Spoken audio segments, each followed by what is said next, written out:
حطم أبنائك بالمقارنة بأقرانهم. القصة اللي هحكيها لحضراتكم دلوقتي من أكتر القصص المؤلمة اللي قريتها في برنامج حطم أبنائك، وأتمنى من قلبي إن كل أب وأم بيعمل السلوك ده مع ولاده إنه يوقفوا فورا، لأنكم مش متخيلين قد إيه يا جماعة المقارنة ليها أثر سلبي على ولادنا. القصة مبعوثة من أم لولد وبنت توأم عمرهم 15 سنة، بتقول أنا عارفة إن اللي عملته غلط، بس صدقيني ما كانش بإيدي.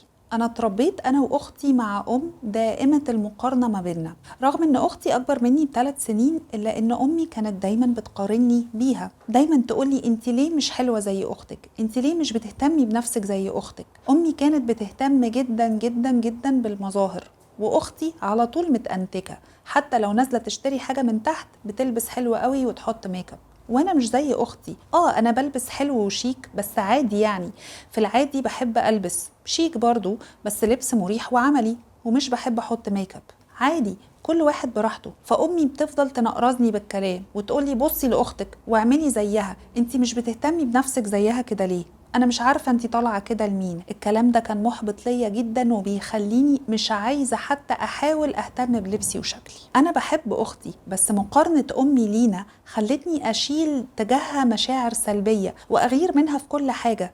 بصراحه ما قدرتش اتخطى مقارنتي بيها، وابتديت اغير منها وما احبهاش زي الاول. وكبرنا وكل واحده جوزت وخلفت، بس مشاعر المنافسه معاها ما اتنستش من قلبي. خلفت ولد وبنت توأم وهي خلفت بنتين.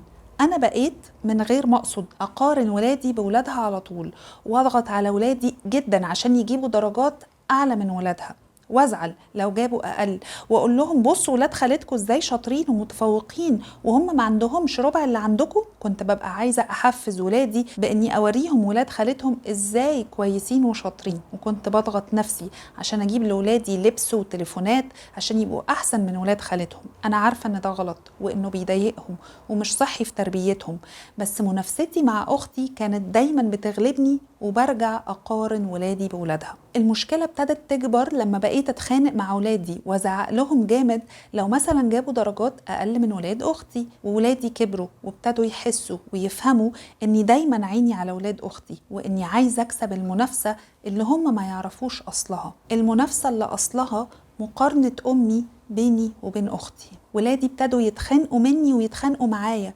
وابتدوا هم كمان يغيروا من ولاد خالتهم ويعاملوهم وحش من غير سبب، وابتديت احس ان ولادي مش واثقين في نفسهم وان شخصياتهم ضعيفة. انا عارفة ان ممكن اكون انا السبب، بس مش عارفة اعمل ايه، ازاي ابطل مقارنة بين ولادي وبين ولاد خالتهم.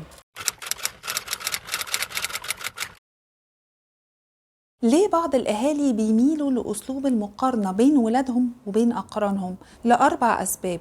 أول سبب للتحفيز. بعض الآباء والأمهات بيفتكروا إني لما أذكر قدام ولادي أمثلة لحد من أقرانهم، إخواتهم بقى، زمايلهم، قرايبهم، إني كده بحفزهم إنهم مثلا يذاكروا ويجيبوا درجات أعلى. بيفتكروا إن ممكن المقارنة دي تحفزهم وتشجعهم إنهم يبذلوا مجهود أكبر. والسبب التاني لوضع المعيار. بعض الأهالي بيبقوا مش عارفين هم ماشيين صح ولا غلط، كويس ولا وحش في تربية ولادهم، فدايما بيقارنوهم بحد تاني كأن الحد ده هو البنش مارك، هو المعيار اللي على أساسه بعرف أنا ماشية صح ولا غلط مع ولادي أعلى منه فاتبسط بنفسي، ولا أقل منه فأضغط عليهم عشان يوصلوا للمعيار ده. ثالث سبب بيوجع قوي، لتريح الضمير. بعض الأمهات لما بتيجي تشتكي من بنتها مثلا تفضل تحكي لي عن مشكلة بنتها، وتلاقيها فجأة بتقول جملة من نوعية بس على فكرة اخواتها مش كده خالص، مع اني مربياهم زي بعض، وكأنها عايزة تقول بين السطور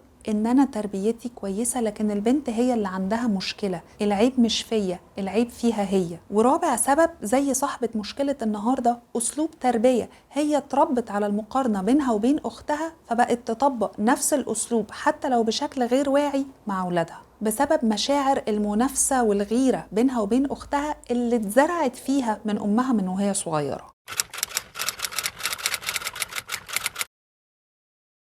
طب والنتيجة؟ ايه هي التبعات السلبية اللي ممكن تحصل لولادنا لو احنا دايما بنقارن بينهم وبين اقرانهم؟ 3 حاجات اساسية وفي صلب الشخصية. أول حاجة الإحباط، على عكس الهدف الأول والسبب الأشهر اللي بيخلي بعض الأهالي يقارنوا ولادهم بأقرانهم. لو حضرتك كأب وحضرتك كأم فاكرين إن المقارنة هتحفز الولاد وتخليهم يتشجعوا ويشتغلوا أكتر، في الحقيقة هي ممكن تحبطهم وتخليهم ما يحاولوش أصلا. ليه؟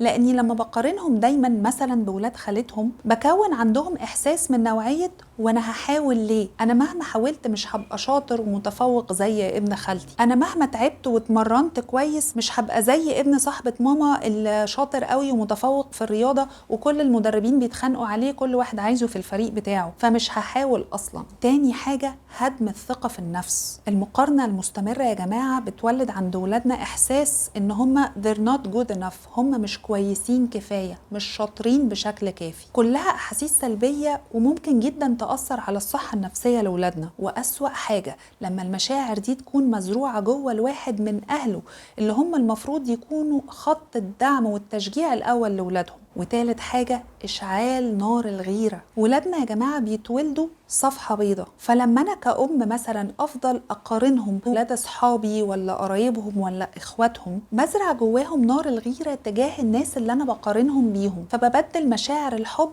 بمشاعر منافسة سلبية، منافسة مش حلوة، وبملى ولادي طاقة سلبية تجاه الناس دي. والغيرة هي اللي بتولد الحقد والحسد جوه قلوب ولادنا.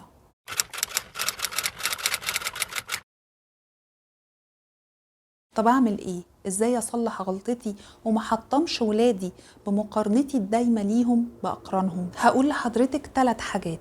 اول حاجه راعي الفروق الفرديه. لازم ندرك يا جماعه ان في فروق فرديه بين كل واحد والتاني، فما فيش حاجه اسمها بنش مارك، ما فيش شخص احطه معيار لشخص تاني. دي نقطه فاصله في تفكير الأسر وهي بتربي ولادها. زي ما مثلا ولادنا وهم أطفال في واحد بيمشي قبل التاني، واحد بيتكلم قبل التاني، ده مش معناه إن في واحد أحسن من التاني أو إن في واحد كويس والتاني وحش. دي ببساطة الفروق الفردية. وتاني حاجة احتفلي بالإنجازات. التحفيز الإيجابي هو إني أكافئ ولادي لما ينجزوا أو يعملوا حاجة كويسة، زي النجاح الدراسي أو التفوق الرياضي أو أي إنجاز في أي حاجة هم متميزين فيها. التحفيز الإيجابي ده من أكتر الحاجات اللي بتشجع الولاد إنهم يكملوا ويكرروا الإنجاز ده، أو على الأقل يبذلوا مجهود كبير عشان أكافئهم تاني، لأنه بيبقى عارف إن في جايزة هاخدها، فده بيشجعه إنه يبذل مجهود عشان يوصل للهدف بتاعه. وآخر حاجة شجعي